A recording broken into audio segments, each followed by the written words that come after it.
Chapter 1. The Lunch Place Rule. The dim official had just asked, "Reason for crossing to San Francisco B, citizen? Business, family visit, pleasure?" It was none of them.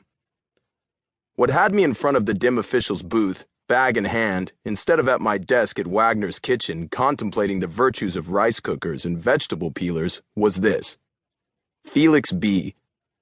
I needed to find out if he was less of a procrastinator than I was, or if his job, whatever it would turn out to be, kept him less busy, and whether he required only 6 hours of night sleep rather than my usual 9, giving him plenty of free time to do with as he pleased, that sort of thing. "I'm just a tourist. Wanted to see what Universe B is like," I said, nervously pushing my newly corrected identicard through the booth window.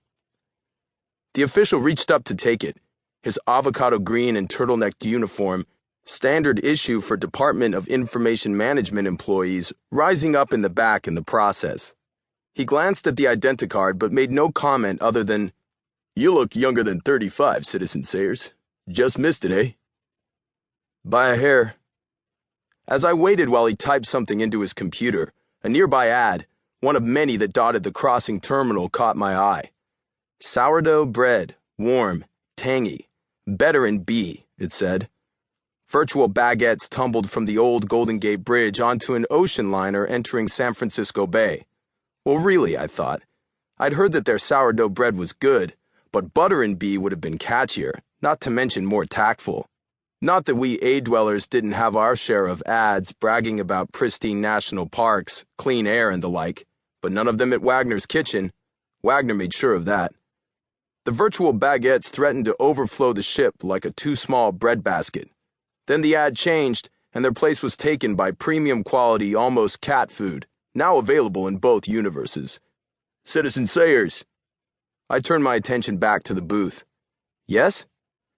"Regulation 7. "Right. It prohibits you from seeking any information about your altar."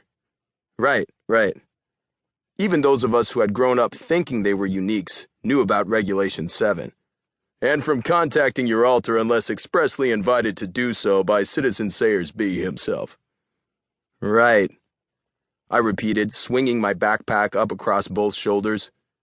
How Felix would know that I was in his universe to expressly invite me over for dinner or whatnot, the dim official didn't say, and I didn't care. I had no intention of actually running into him, with or without an invitation. The dim official lifted a hand stamp, thwacked my ticket, and pushed it along with my identicard back through the booth window. I proceeded into the crossing chamber. A circle of seats had a glass ceiling above it, and a luggage rack in the center. I put my bag on the luggage rack, found a seat near the door, and took a second look around. The Friday afternoon San Francisco to San Francisco crossing had attracted a mix of travelers, business types in suits, and tourists in shorts and sandals. The more closely cropped hair on A-dwellers and the unwieldier-looking omnis around the necks of B-dwellers hinted at who was from which universe. The 35 years that had passed since Y-Day had yielded the strangest differences.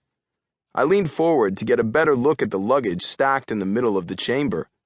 There they were, suitcases with 2 little wheels on the bottom and an inverted U-handle on the top. Someone had told me that we in Universe A used to have them, but the wheels and handles not being recyclable, they were gone.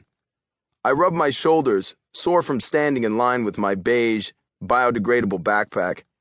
It was well known they were more relaxed about these things in Universe B. Nothing in the chamber suggested that it was a vessel capable of ferrying us from one universe to the other. I had imagined heavy machinery and wires and flashing lights, not a sparsely filled round room with metallic walls and a skylight.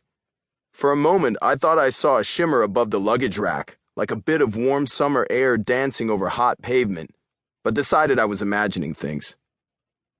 "Excuse me," a testy voice overrode the low music emanating from the seat speakers.